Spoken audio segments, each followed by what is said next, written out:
across the sky like really quickly. And her aggregate is speech. So if you've ever been around someone with more like a lung disorder, or an excess of wind, yeah, they're very like they just don't stop, you know, and they do that in their whole life. It's like they just drink a gallon of coffee and go, you know, that's what they do. And their sort of skandhas and their root poisons are really rooted in like envy and jealousy and being overly ambitious. So much so that they're distracted by that ambition and that jealousy. So they're really going full bore ahead, maybe ignoring themselves, maybe not eating properly, maybe not sleeping properly,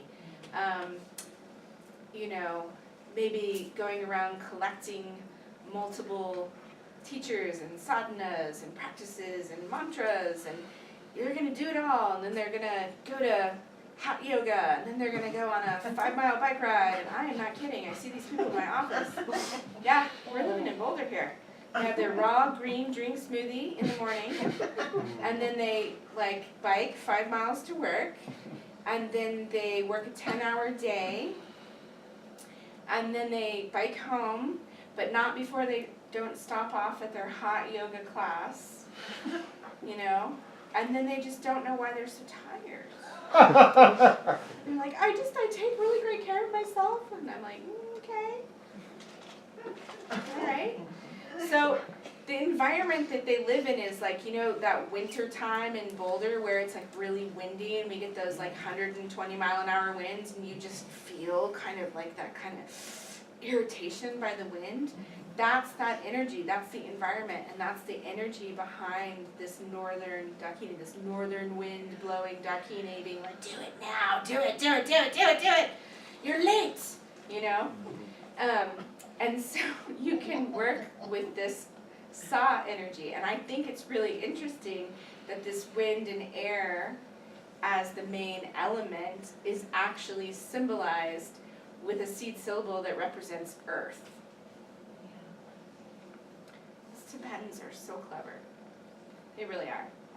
So when you're in the wisdom state of it, it's all accomplishing wisdom. It's not just like, you know, looking at your desk and seeing like the piles of everything. I always say like, that's a really great example of wind.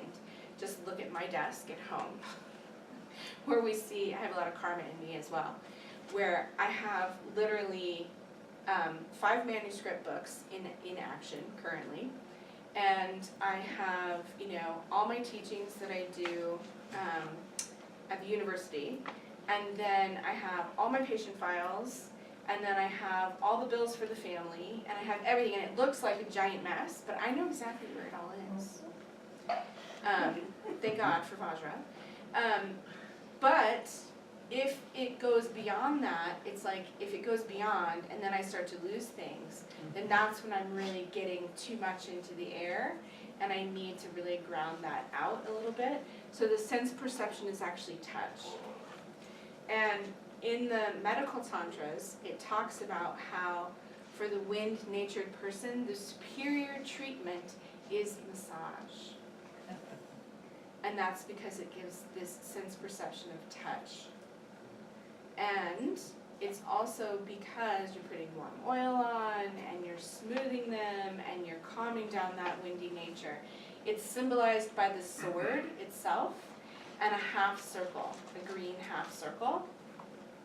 But all accomplishing wisdom means like you can really get it done.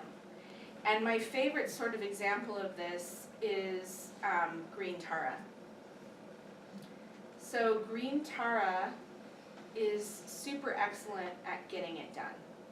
So when people really want to accomplish something, pray to green Tara, because she's a woman.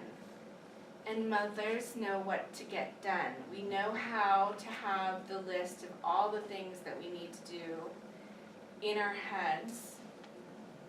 We don't even need to write them down. We just know it, right? Sometimes if we get a little too karma-like, then we might need to write a long list.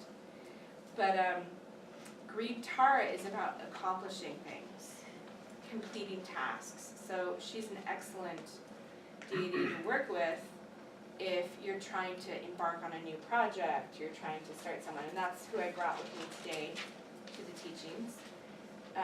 Actually, I brought a white Tara, I believe. Did I bring white Tara? Yeah, I brought white Tara. But Green Tara is also really good at working with fears. And sometimes we get really busy because we're really afraid, right? We really want to throw ourselves into our practice because we're afraid. I've had people who have read the words of my perfect teacher and then they're terrified, of falling into a fosh or hell. And it really disturbs their mind to such a state that they just feel like they have to practice 24 hours a day, and then they get an over excess of loom and karmic energy where they're not able to settle. So you really need to just calm them down. So you can accomplish things with wisdom, with that karma energy, without it being frenetic, okay? And so to do that, you can work with the seed syllables sa, sa, sa, sa. So the entire mantra has a really symbolic understanding. You can see now, yes? So Bam Hari Nisa, Bam Hari Nisa, Bam Hari Nisa, Bam Hari Nisa. And my 2-year-old, this is her favorite mantra. She says it every night before she goes to bed. She says, I want to do Bam Hari Nisa. And sometimes if I do a different one, she goes, no! Teata, oh, back in day. I'm like, okay. And then she'll at some point switch over to Bam Hari Nisa. So, and it's interesting because her name actually, part of her name means Dakini. So I'm like, is it no joke that's your seed syllable mantras? So, what time is it? 10:20. Let's do a little short break for everyone. And then we could do some mantra practice.